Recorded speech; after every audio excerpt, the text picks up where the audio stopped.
There are over 25,000 unique cards in Magic the Gathering, but how many are truly unplayable in the Commander format? This video, I want to talk about a red enchantment spell with a very unique effect. 5 Alarm Fire. 5 Alarm Fire is a 3 mana enchantment that costs 1 generic and 2 red mana. It reads, whenever a creature you control deals combat damage, put a blaze counter on this enchantment. Remove 5 blaze counters from this enchantment, it deals 5 damage to any target. 5 Alarm Fire has actually long been one of my favorite cards. It released with Gatecrash back in 2013.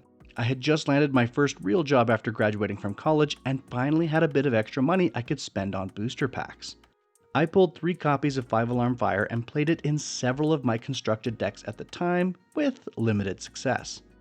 That said, while 5 Alarm Fire never found a home in any competitive format, I'm a big fan of it in Casual Commander for a few reasons.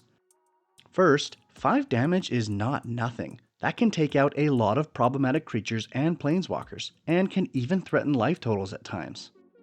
Second, I actually like that the damage is on board and visible to other players. Once you have at least 5 counters on this enchantment, it almost works like a ghostly prison or propaganda, preventing your opponents from attacking you with any creature that has 5 or less toughness.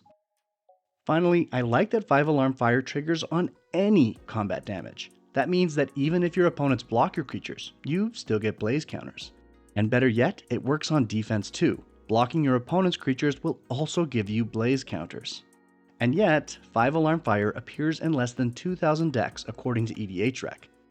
For comparison, Mind Collapse, a card that similarly deals 5 damage to a creature or planeswalker, sees play in 6,600 lists according to EDH Rec. And while you can cast it for free on your turn, 5 Alarm Fire can also go face and will very likely let you deal 10, 15, or even more damage over the course of the game in the right deck. But what is the right deck for 5 Alarm Fire? Let's talk about it. First, 5 Alarm Fire obviously works great in any go-wide token deck. If your deck can consistently make 20 or more creature tokens, that means you can get 20 or more blaze counters on 5 Alarm Fire and deal 20 direct damage to any target. Sadly, there just aren't any commanders in red who are known for going wide or making tokens. Nope, no commanders at all. I can't think of a single one. Joking aside, 5 Alarm Fire is an incredible include in any creature token deck, and it's seeing almost zero play, which is a shame because in these decks, 5 Alarm Fire punches well above its weight.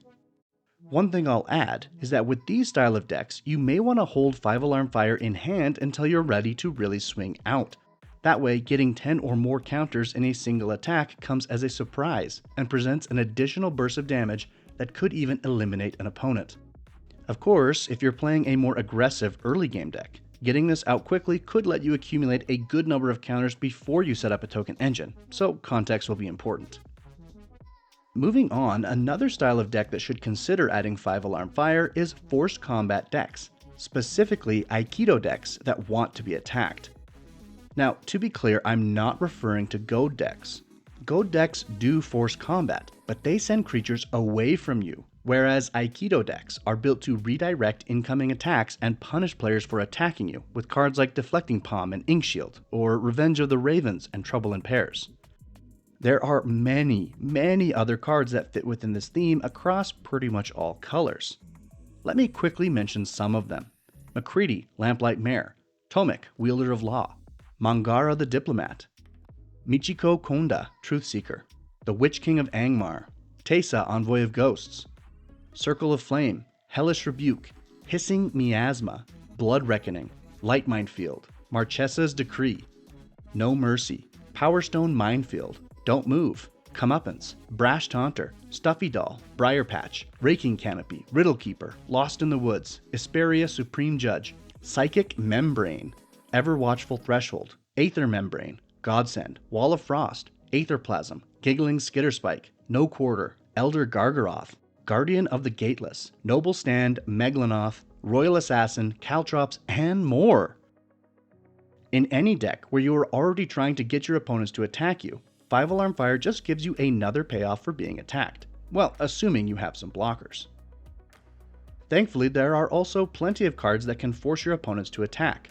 Goblin Diplomats is probably my favorite, but others include Goblin Spymaster, Maddening Imp, Nettling Imp, Walking Desecration, Norrit, Boros Battleshaper, Skin Invasion, Master Warcraft, Trove of Temptation, Gideon Jura, the Akroan War, Furor of the Bitten, Alluring Siren, Chemister's Trick, Shipwreck Singer, Courtly Provocateur, Rage Nimbus, Bullwhip, Grand Melee, Avatar of Slaughter, Pursued Whale, Angler Turtle, Bident of Thassa, and Suicidal Charge.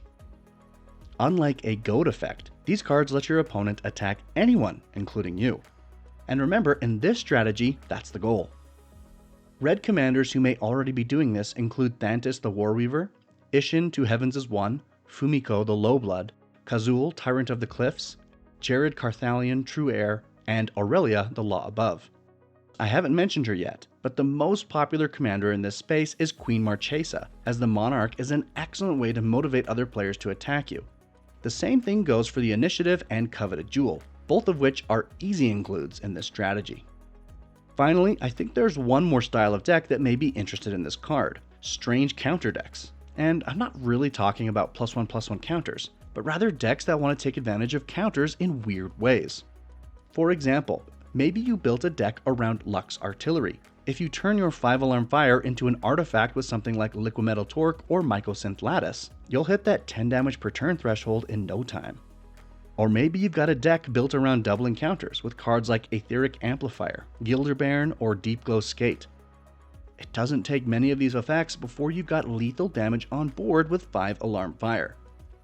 And if you're using the Liquimetal Torque and Mycosynth Lattice strategy I mentioned earlier, you can even use cards like Vorel of the Hulklade or Zimone Paradox Sculptor as well. Of course, any number of Proliferate cards will also work in this strategy. Some other cards that fit this weird counters idea include Geometric Nexus, Vexing Puzzle Box, Ravenous Amulet, Twitching Doll, Astral Cornucopia, Everflowing Chalice, the Millennium Calendar, Replicating Ring, Paradox Zone, Eternity Vessel, Simic Ascendancy, and more. While there aren't any specific commanders who I would say are known for this archetype, a commander like me, the Immortal, or Kaith, Famed Mechanist, could be a good fit in red. Okay, now that we've covered some interesting deck archetypes that could take advantage of this card, let's ask the question, is 5-alarm fire unplayable in the commander format? No, I don't think so. While it certainly doesn't fit in every red deck, I think a lot of decks, especially aggressive token decks, should be playing it. I give it 3.6 dumpsters out of 7. But what do you think? Is 5-alarm fire better than its numbers would imply? Or is the cost not worth the effect? Let me know in the comments below, and don't forget to leave a suggestion for cards you want me to review in the future.